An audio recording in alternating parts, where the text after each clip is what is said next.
Welcome to the GCN show. Welcome to the GCN show. Coming up this week, bear with us, are poo transplants the next big performance enhancer? Because studies suggest they could turn a donkey into a racehorse. Which means there is hope for us yet, Si. We have also got the latest top name X-Pro to take on the gravel world, Mark Cavendish adopting Zone 2 training, and a look at the brand new 12-speed Brompton. Plus, we have got an exclusive giveaway for you, so stay tuned for that.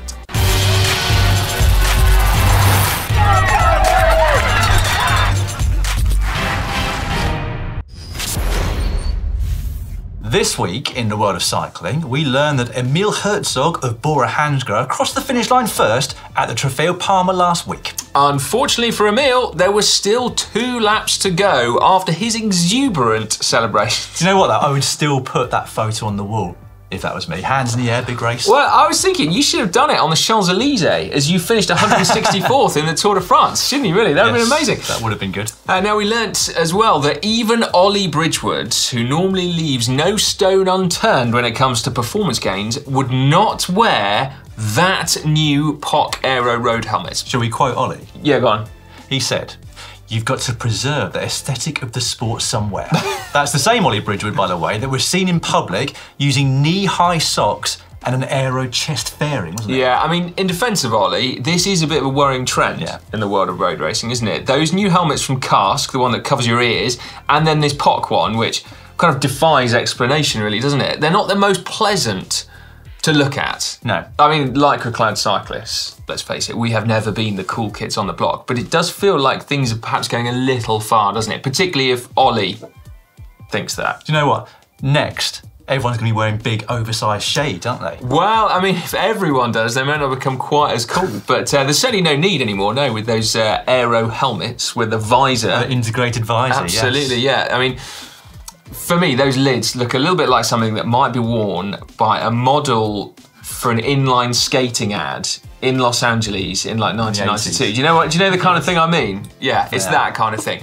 Right, now moving on, we also learned recently that there could be a new doping practice on the horizon. Quite frankly, it's shit.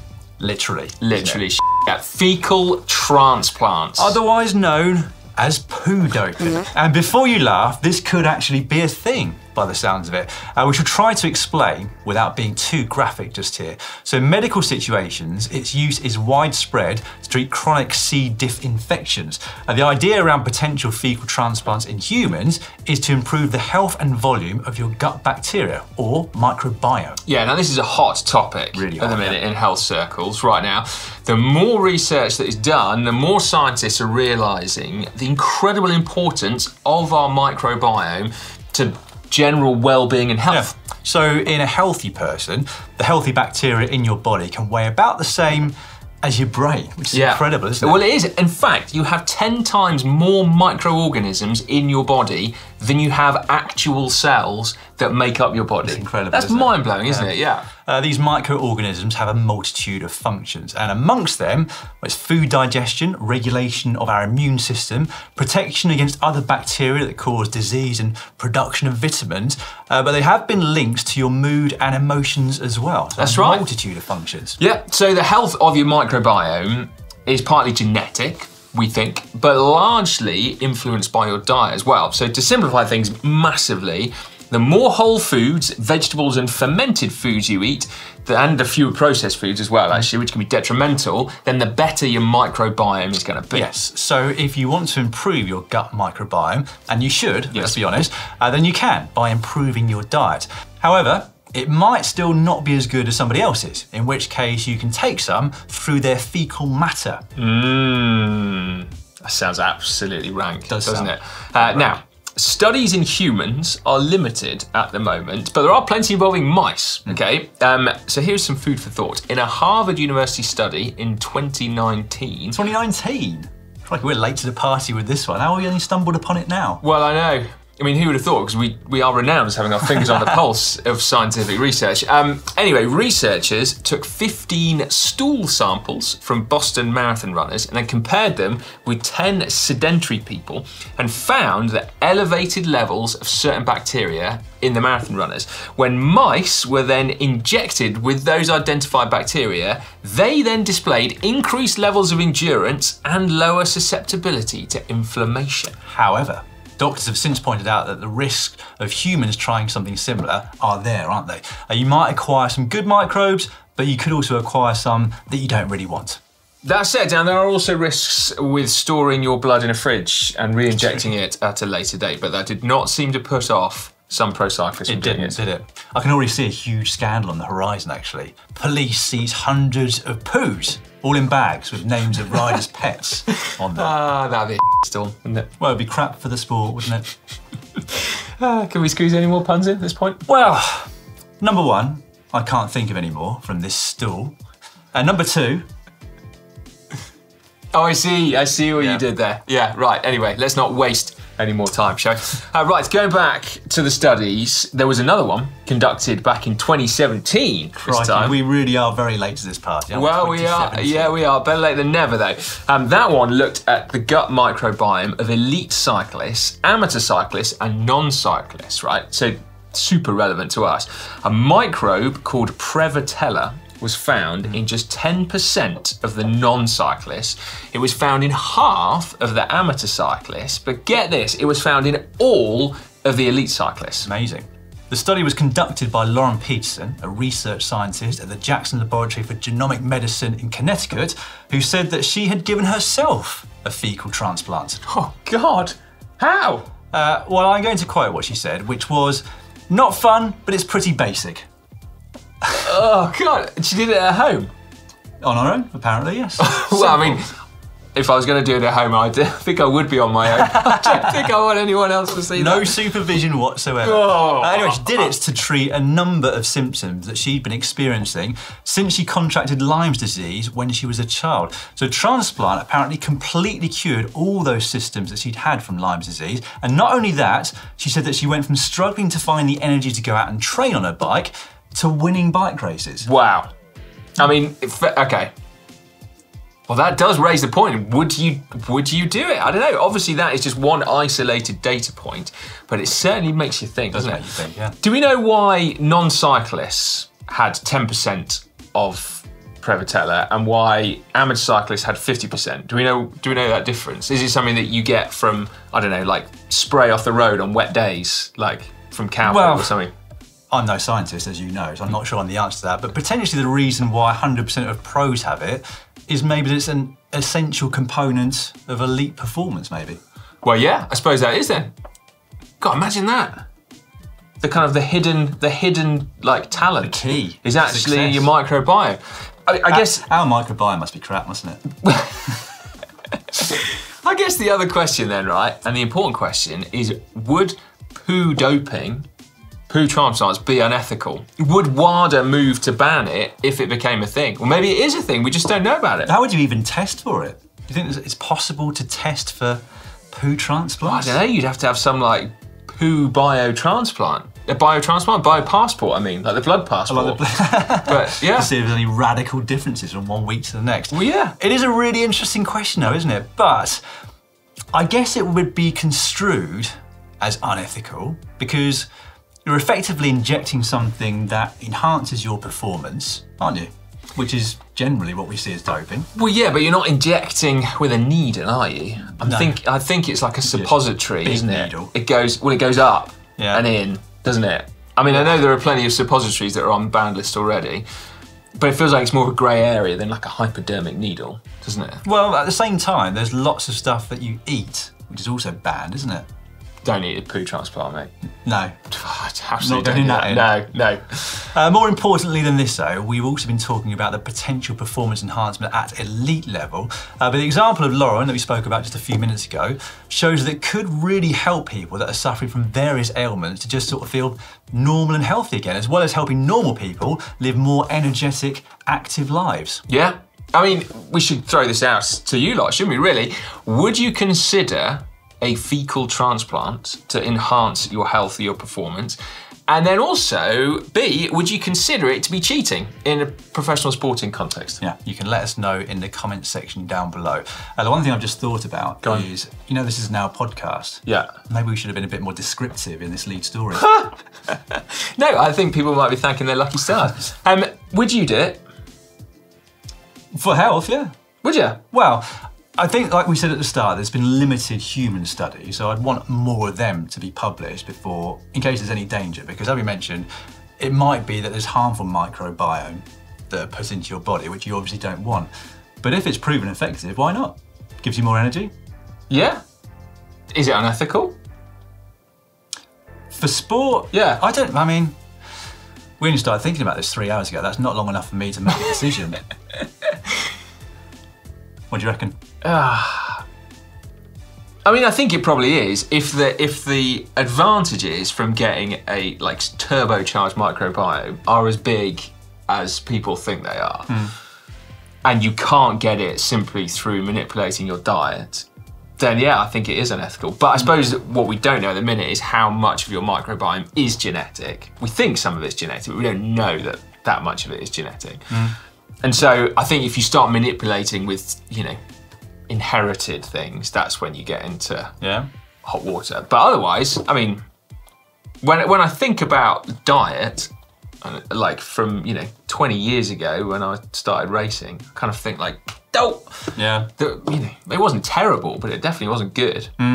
Yeah, I've changed my diet quite a lot recently based on microbiome. And your performance has rocketed, hasn't it? Yes, it has. And the other thing I was thinking about was, how do you get a hold of Mathieu van der Poel's? I can just envisage people following his camper van from a cyclocross race and waiting for the driver to empty the tank somewhere. I mean, I am a big fan of Mathieu van der Poel, but even I draw the line somewhere down. Would you go for Pogacar? Well, no, we're talking.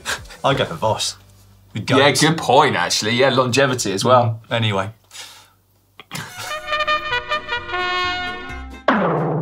And now it's time for cycling shorts. Right then, should we turn the page, so to speak, from that lot? We are going to start cycling shorts now with some science still. This is more science. More science. This is peer-reviewed science published in the European Journal of Public Health, no less. Sarah Alawat et al. Have added yet more evidence to the ever-growing pile that active travel, i.e. cycling to work, is incredibly beneficial for your health. Interestingly though, they looked at a different marker of health.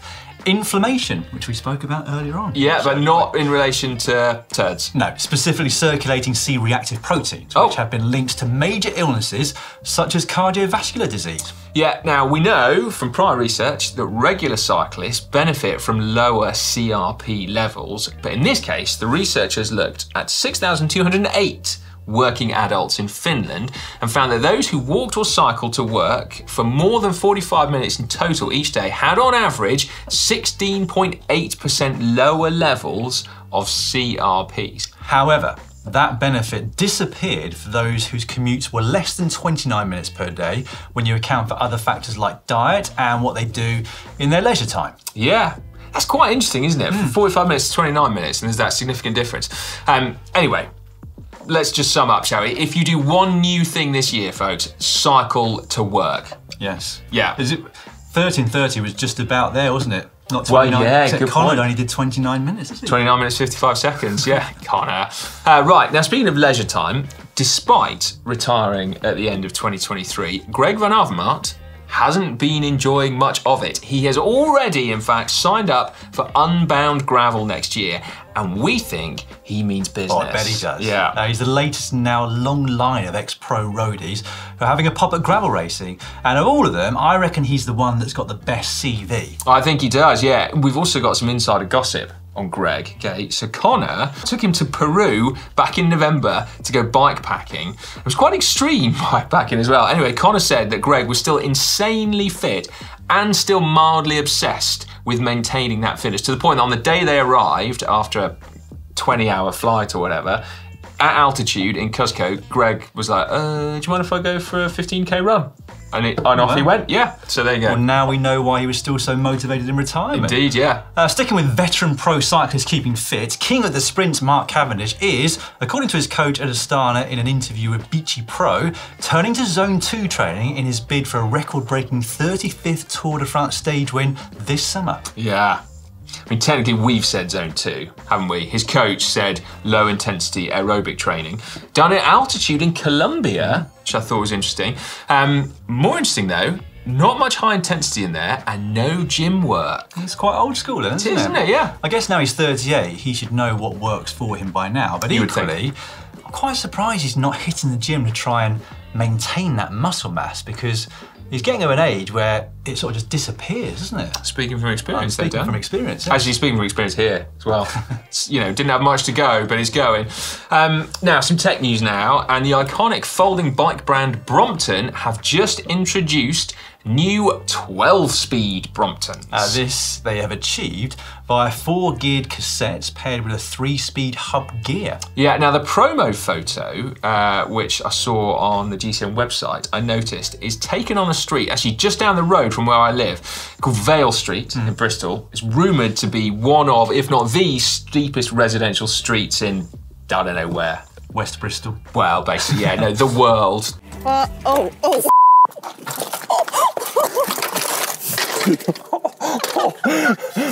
It's so steep, in fact, I can't help but wonder if the model on the Brompton is actually just about to overbalance backwards. It's borderline, it certainly is borderline. What you mean to say is you'd like to see what happened next after the photo? I want to see the outtakes from that Brompton photo shoot, basically. Now, sticking with tech, there's also some mouth-watering new stuff coming from Campagnolo. They have a new addition to their Bora wheel line. It's been going for over 30 years now, Boras, I think. I think I read that. Anyway, don't quote me. They are even lighter than the previous generations, but the biggest news is the wider rim bed at 23mm to improve the aerodynamics, specifically at the tyre rim interface. They are available in 35, 45 and 60mm depths, and we'll have a closer look coming very soon on this channel. Indeed. Now, the World Cyclocross Championships are coming up this weekend. Both the current world champions, Fem van Empel and Mathieu van der Poel, do look, don't they, to be odds-on favourites to retain their titles. Yeah, talk about dominance. Van Empel has won 15 from 17 races that she started this season, and Van der Poel 12 from 30. Wowzers. Now, if that sounds boring to you lot, I don't think it is. These are riders at the top of their game. Frankly, I think I could watch footage of them out training. They are that good, and I would still be transfixed. There's something about seeing people that good, isn't there? Like watching you get beaten up by Vingegaard and Kuss the other day whilst they were in their recovery zones. That will long be a highlight for me, I think, mate. If only I'd got some of their microbiome after that shoot. Oh, if only you'd thought about it first. You could have like hung around them a bit longer. Just knocked on the door. Can I come in? Plus, going back to cyclocross, it's never 100% nailed on. I mean, they are the outright favourites, of course, but just look at that Benidorm World Cup from last weekend. Van der Poel hit a pole, didn't he? And After Van 8 laps, crashed with 500 metres to go, and then jumped back on a bike that had no saddle on it, just the rails. It's going to take him a long time to live that down, isn't it? Not that anything happened to him, but he just didn't seem to feel anything. No. Crikey. Anyway. What we're saying is the World Champs this weekend should be an absolute cracking weekend of racing, shouldn't we? It will also be farewell to a bit of a pro cycling legend, won't it? Zdeněk Štýbar. So he has carried on racing in order for his last pro race to be at his home World Championships. That's at Tabor in the Czech Republic. It's a race he won in 2010. So that's kind of a cool little comeback type vibe, isn't it? But we would like to wish him well, not only for the Tabor World Champs, but also for the future as well. Yeah, he's a cool guy. I really like Zdeněk. Yeah, and he's been a fixture on our radars for a long old time, hasn't he? It's been a long time. Did you see the jersey he wore at the World Cup yesterday? No, what was that? It was just a white skin suit, but he had thank you written in multiple languages. No way. Yeah, very cool. Oh, that is super cool, isn't it? Next up, hack/Bodge of the week. Don't forget, it is upload.globalcyclingnetwork.com if you would like to submit us your hacks and or bodges. Our first one this week comes in from Mike in West Sussex, who said, I was fed up with getting off the bike to change track or to type whilst on my indoor trainer. Look no further than the Garmin mounted keyboard, music track changer and touchpad. Garmin mount adapter is £4, sticky pads 50p's worth used. If that's, well, I can't understand the last bit, if that, and mini keyboard is £9.99 basically. Seems pretty cheap, couldn't it? Yeah. I mean, what was that? Under 15 quid in total.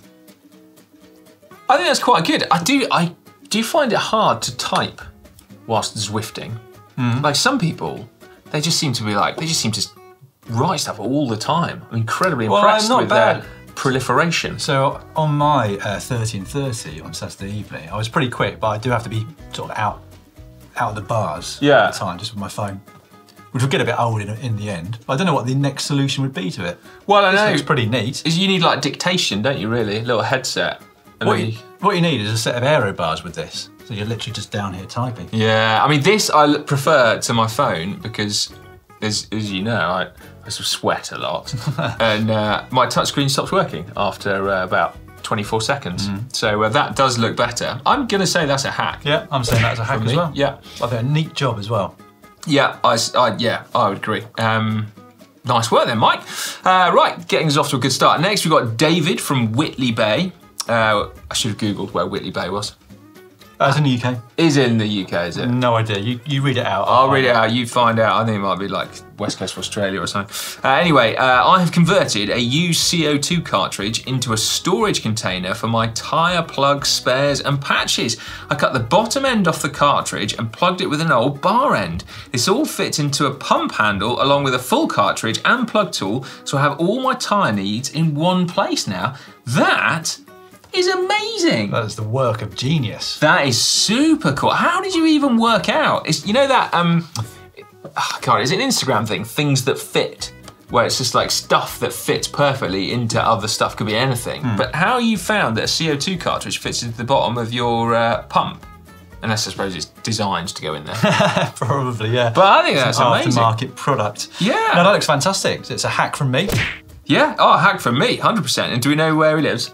Yes, Whitley Bay is near Newcastle, the east coast, north of the UK. And is there a Whitley Bay on the west coast of Australia as well? I don't know. I didn't get that far. You know. Google assumed I was looking for the closest one. Okay. And we shall assume it was the closest one. Yeah, please give us a country as well. And a surname might help too when you're uploading stuff, so we can give a proper shout out. Next up, this one came in from Robert, who says he is at home. There you go, Robert. Yeah, surname and location, please. Robert says, living in a household with several people biking, I need to find solutions to keep our cycling stuff. For the family's Garmin breed, I just used a piece of scrap wood, Garmin holder inserts that I got from AliExpress with basically no money, and mounted them to our helmet shelf. They're giving stuff away on AliExpress. That's amazing. That is super neat, actually, I've got to say. Yeah, I'm jealous of said level of neatness. I know, yeah, that is amazing. I feel like I need that in my life.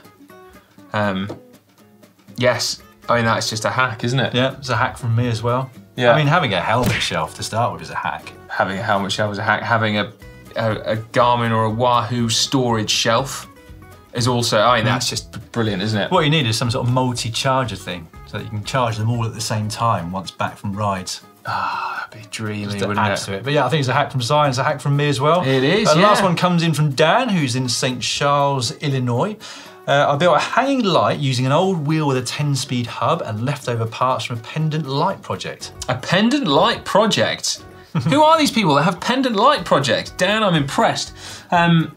I mean, that looks kind of cool, doesn't it? Like, the jury's out a little bit on wheel lights, but I like the way you've taken that picture. I think that's pretty cool, isn't it? Well, it does the job, and it's cycling related. Also, it looks like quite a compact ratio cassette there. So just a reminder that we do still have several Campagnolo 11-speed cassettes, don't we, from 11 to 23. It's a straight up block, isn't it? Yeah, 11. Yeah. Oh, I think I might have an 1121 somewhere. Really? Straight up. You were quite strong back then. Yeah. What can you do in 21? Minimal change of cadence per gear change with that. It's no wonder you've got such enormously muscly legs, isn't it? There we go. I don't know whether to say hack for that one. I'm really impressed, but it's not a hack, is it? It's just kind of cool. I think we should just say Bodge because all the others today were hack. Yeah, fair enough. Bad luck, Dan. That's a tough call. Right, okay, remember, use the uploader, like Dan said. There is a link also in the description. So yeah, get involved. We love seeing your hacks and bodges, and more of you uploading to the uploader as well. So thank you very much for that. It's time now for Caption Competition, that part of the show where you get a chance to get your hands on a coveted GCN Camelback water bottle. Still no news on when it's going to have GCN on it. No. They're definitely on a boat again, aren't they? Probably, yeah, but still coveted. More coveted than ever, actually, now, the fact that it's still not quite with us yet. But anyway, all you got to do is put a witty caption in the comment section down below. We'll pick a winner next week. The caption, of course, needs to relate to a photo. We'll give you that one shortly. If you're listening to this as a podcast, there's not much you can do, is there, apart from... Well, we'll try and be descriptive with the photo, shall we? Well, and you still need to enter on YouTube, don't you? Work in progress, true, that yes. one. Well, you can listen to it and then think about your caption all the way home or whatever you're doing, and then log into YouTube and leave your witty caption. Yeah. Jobs are good at. Last week's photo was this one of Jonathan Narvaez, sat in the back of a van at the Tour Down Under with an ice vest that has sort of 16 compartments to it. Our winner this week is Toby McTobeface, who's given a suggestion as to what you should have said in reply to my caption. Go on then. Dan says 16-pack. And Si should have said, I see what you did there. I see what you did there. I see. I see what you did there, thanks. I'm not entirely sure how I feel about Toby McTobeface winning by basically suggesting that I should have been funnier at that moment. Yeah, well, I think it's a well-deserved Camelback water bottle. All right, Toby McTobeface, get in touch and we will get your Camelback water bottle out to you. I mean, it is quite funny, but still. That's very good. Right, this week we have an image of... Who is that? That is the winner of the Cadell Evans Great Ocean Road Race, Lawrence Pithy, with Cadell Evans on the podium. There it is, yeah, and they are literally just stood on the podium holding a shark's fin trophy. Oh, I hope it's not that. That won't go with my caption. Oh, I was. Go on then. Hey Lawrence, did you see Cadell Evans at the Great Ocean Road Race? Yeah, and he gave me a wave. Oh, I see what you mean. The trophy actually isn't a shark's fin, it's a wave. I think so. Well, I hope so, otherwise that doesn't work at all. I mean, it's not great anyway. It's not very good at all, yeah. Well, the fact that it's indistinguishable between a shark fin and a wave. I mean, it's a nice trophy, but anyway, there we go. It's too curvy for a shark's fin, isn't it? Oh, I don't know. Anyway, leave your captions in the comment section down below. It's not curvy enough to be a wave though, is it? It's quite sharp. Well, a wave at a certain point surely looks that shape. Oh, I don't know, mate. I mean, what do you want? The tunnel that the surfers go through? Basically, yeah. I want a bit more of a barrel on it. That's just a round thing. Anyway, a Camelback water bottle is not the only thing that you can win this week. We've also got a giveaway courtesy of our new nutrition partners, Precision Hydration. 3 gift cards of $250 value are up for grabs. Wowzers, that's pretty good, isn't it? Okay.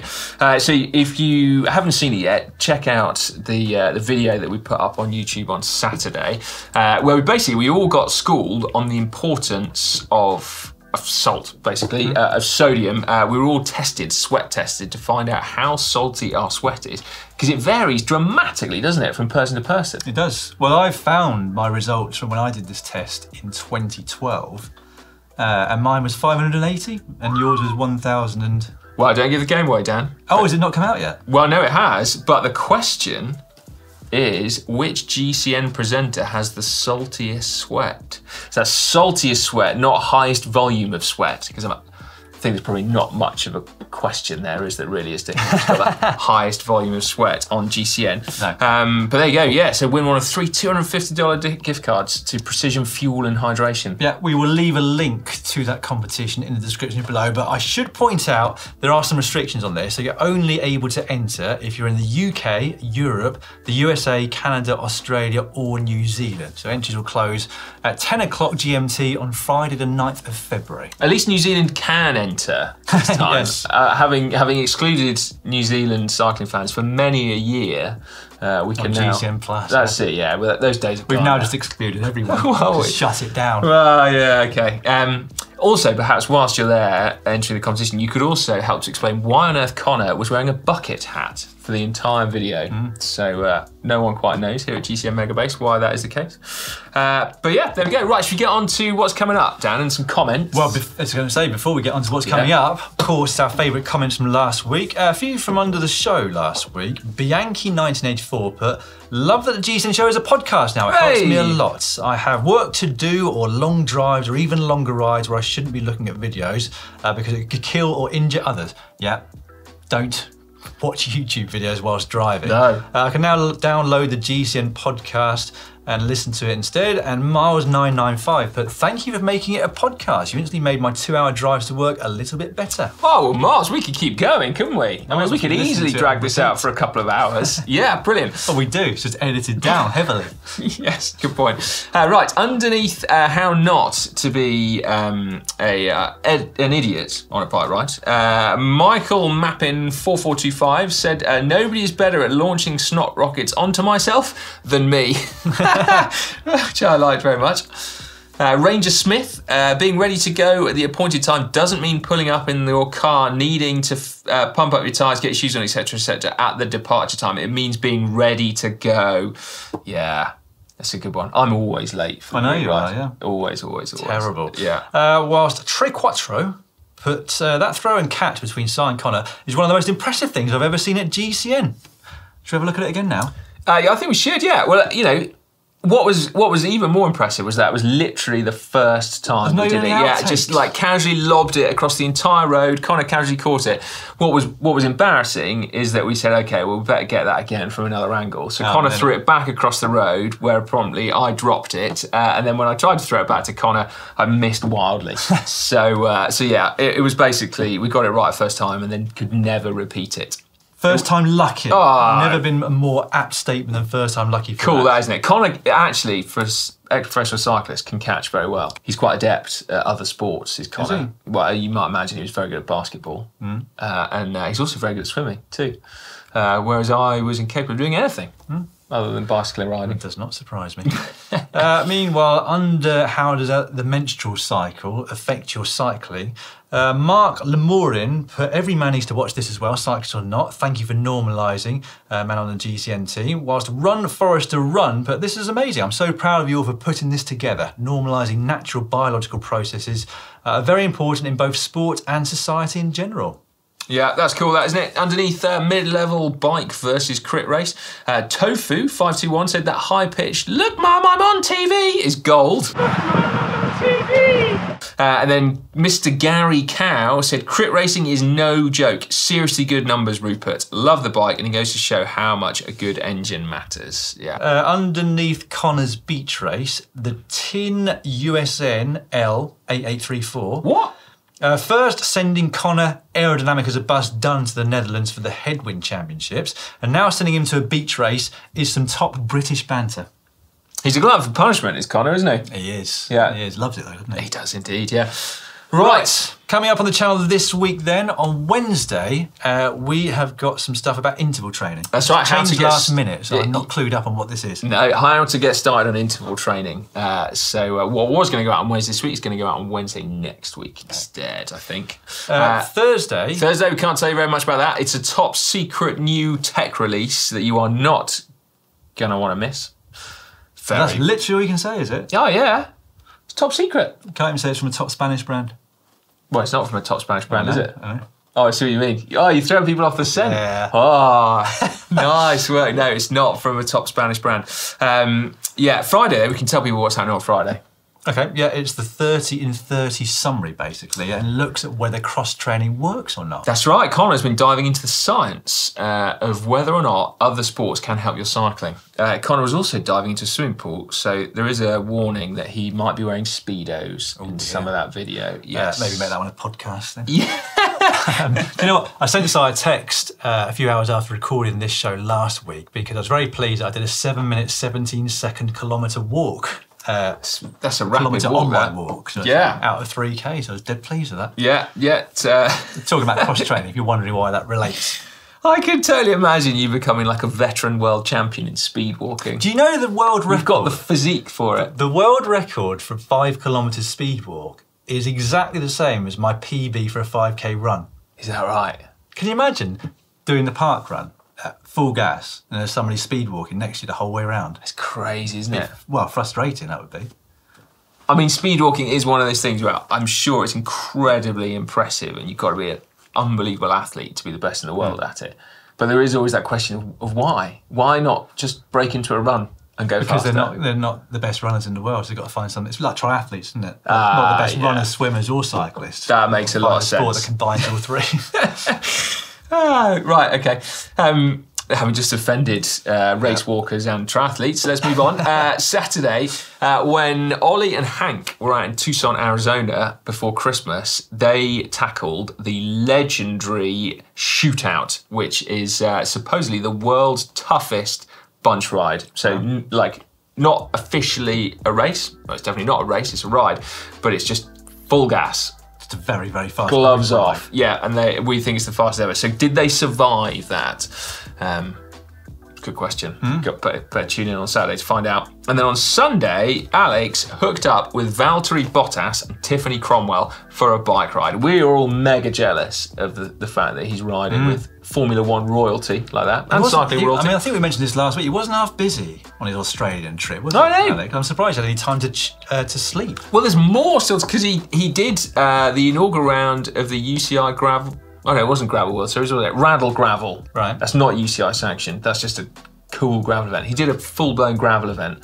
And that video is coming out the weekend after. So yeah, he was super busy. What have you been up to, Dan? Speed walking? Oh no, you did get I did a gravel ride yesterday. Well, yeah, and you got beaten by Jonas Vingegaard and Sepp Kuss, which is quite cool. Yeah, that too. But, you know, I've done a gravel ride now, so I'm one step close to their level, I would assume. There you go, mate. That's impressive. Thank you very much. Right, that brings us to the end of this week's GCN show. Again, a medal if you've got this far. It's a long one. If you're a triathlete or a walker. Not a chance there's going to be a triathlete left at the end of this, mate. No, sorry, guys.